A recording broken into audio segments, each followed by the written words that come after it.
Everybody, and welcome to a brand new edition of May the Force Be With Who. This is going to be my review of The Meg. Or in other words, it's Jason Statham taking on a 65, 75 foot prehistoric shark.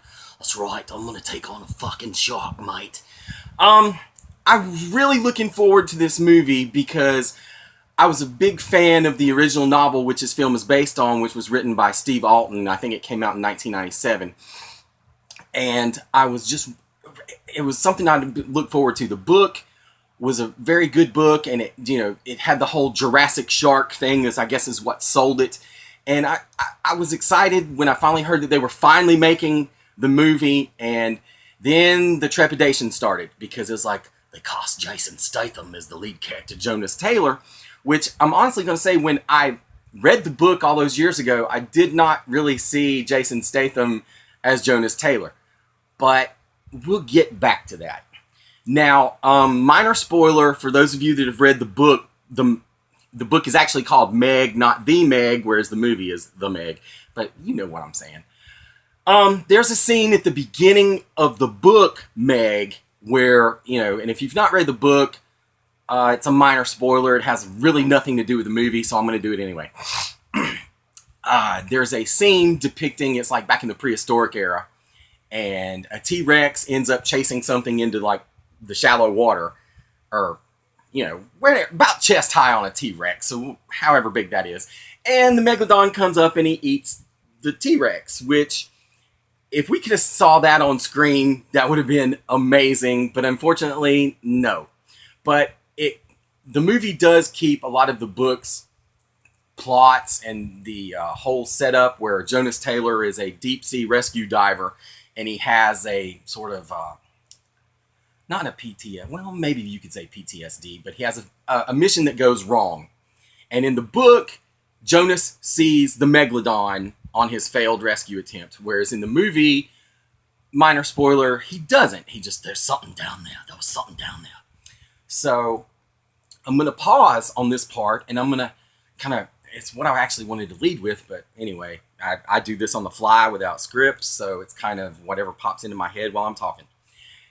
I watched Jaws last night, and I want to go ahead and preface this by saying that Jaws is still the king and all-time heavyweight champion of shark movies. And I think the reason why Jaws stands up after 75, 2018. Yeah, 43 years it's not because of the shark. It's not because of the gore or the scare factors. Well, that may play something into it, but it's the characters. It's Brody, it's Hooper, it's Quint. Spielberg spent so much time in the beginning of that film getting you invested in the characters that you cared about what happened to them.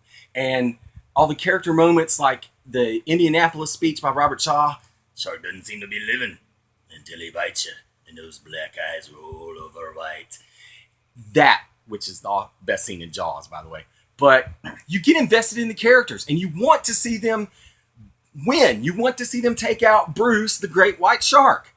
And that's why Jaws holds up as a classic and the undisputed heavyweight champion of shark movies.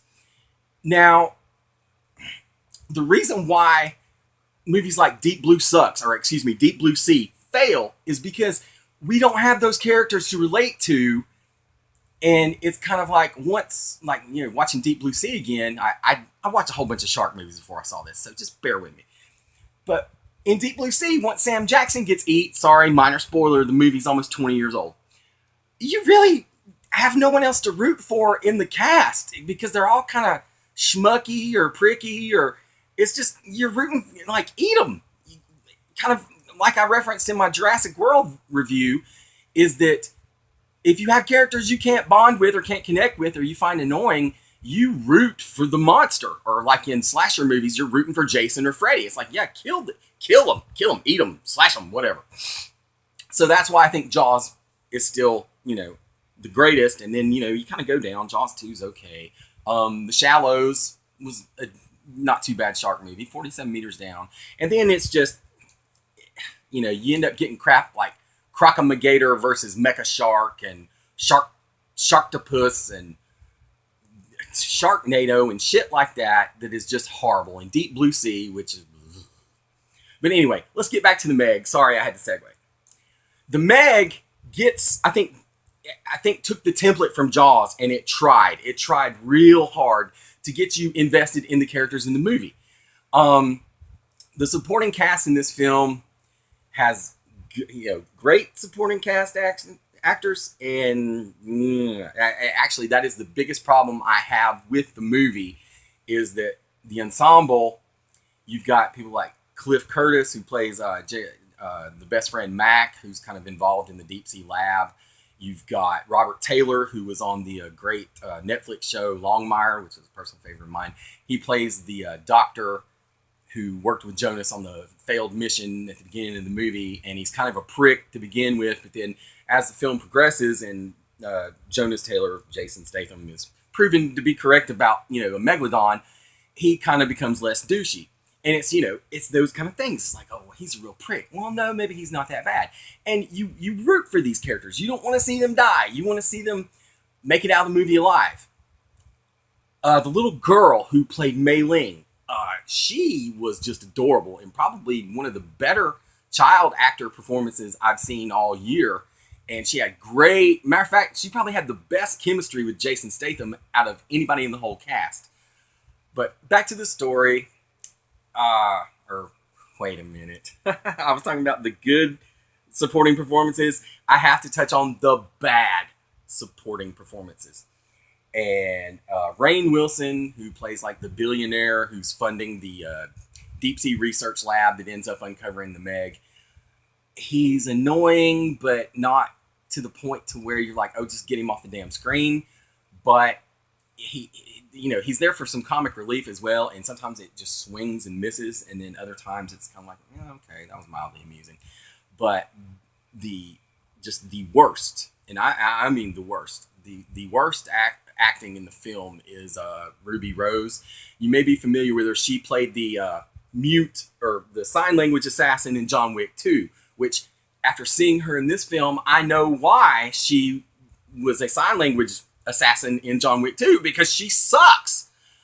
I had seen a couple other reviews and it kind of maybe tainted my experience going in, but the crying scene during the tagging of the shark, a character dies and she's supposed to be emoting, and I couldn't figure out whether or not she was having dry heaves or was some sort of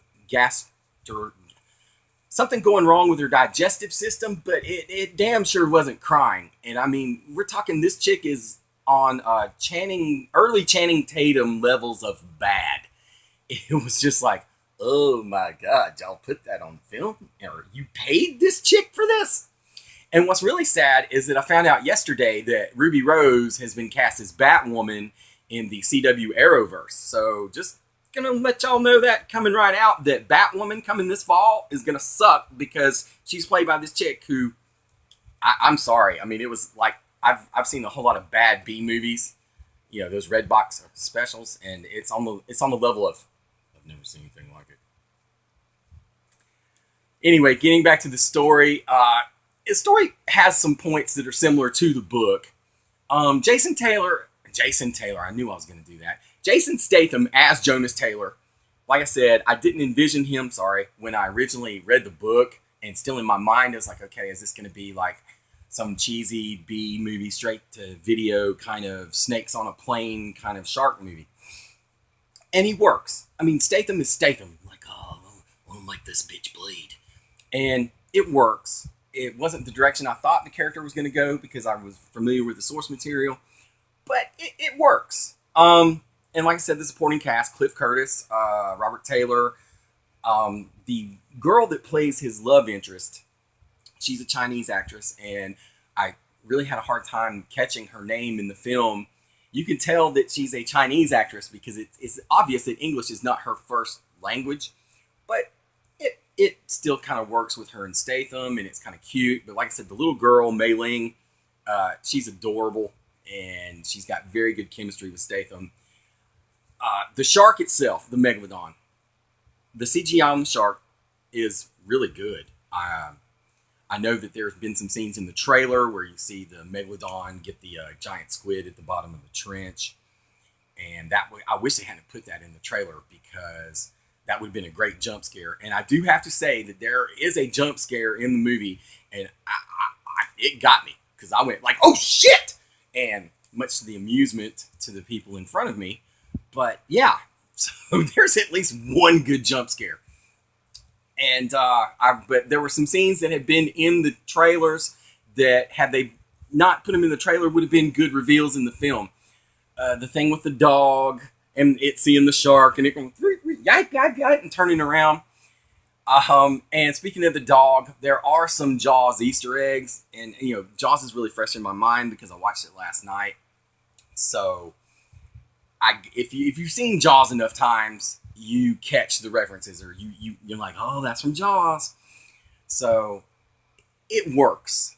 I was afraid it was going to be something down here, and I hoped it was going to be something way up here. And I'm not going to say it met in the middle. I'm going to say it's better than what I expected because I was really looking forward to it, and I was just scared because of the Statham, and just because it was like, okay, please don't take this to Snakes on a Plane level, and they didn't.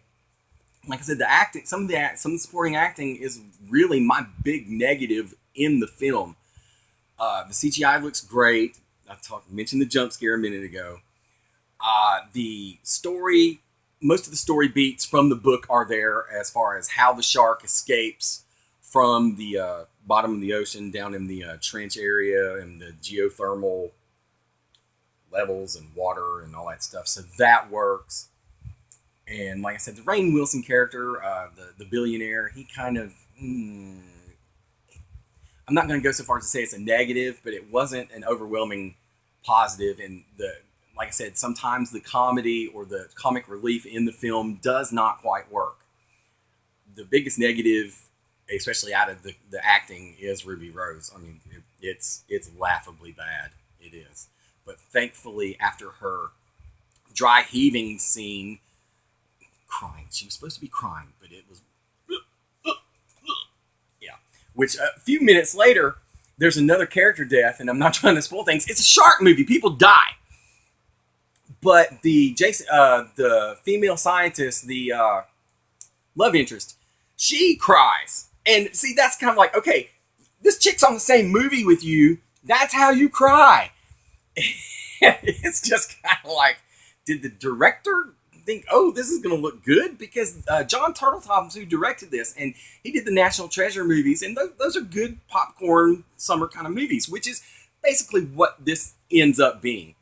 It's not Deep Blue Sea. It's not any of the Sharknado movies. It's damn sure not Crocomagator versus Mecha Shark, or Two-Headed Shark Beach Party, or whatever some of that straight-to-DVD sci-fi crap is, but it's not Jaws. And it tries. It tries to get you with the character bonding and stuff. And the shark looks great. I mean, can you imagine what Spielberg would have done with CGI for Jaws? I mean, it just blows my mind.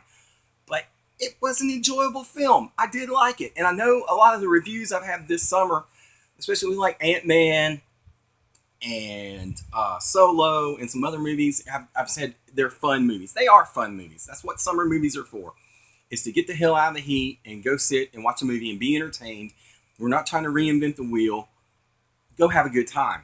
And I had a good time. I don't know that I'm going to run right out and go pay to see it again. Depends on if my girlfriend wants to see it. Hey. But I did enjoy it. Because of the acting being on that bad of a level from some of the supporting cast, and it wasn't just Ruby Rose. Some of the other ones were really bad too, but then you had Cliff Curtis, you had Robert Taylor that kind of helped balance it. And like I said, Statham was Statham. I'm gonna take on a killer shark. It works. So it's on the higher end of recent shark movies. Whether or not they make another one, because the Meg series from Steve Alton, I think they're up to 5 books now, so it could be a franchise. I guess it all depends on how much money this makes. I'm gonna give it a positive review. I'm gonna go not 7 because it's like, oh, all your movies are 7. I'm gonna go about 6.5. But if I think on it a little more, I might raise it up. could be a 7. It's between a 6.5 and a 7. It's worth a view. So anyway, on band news, that part of the broadcast, the band League of Fools, we will be playing the Dugout in Hendersonville next Saturday, the 18th, before I go on vacation. So come check us out. You can also find League of Fools on our YouTube channel and our Facebook page, which is League of Fools Band. And the Meg, I'm going to give it, like I said, it's somewhere between a 6.5 and a 7. But I enjoyed it. Some people may love it. Some people may hate it. But it luckily wasn't just garbage, which was what I was afraid of. So, positive review. All right, that's going to do it for now. So until next time, keep on keeping on. And yes, that is a new tattoo. And may the force be with you. Cut off.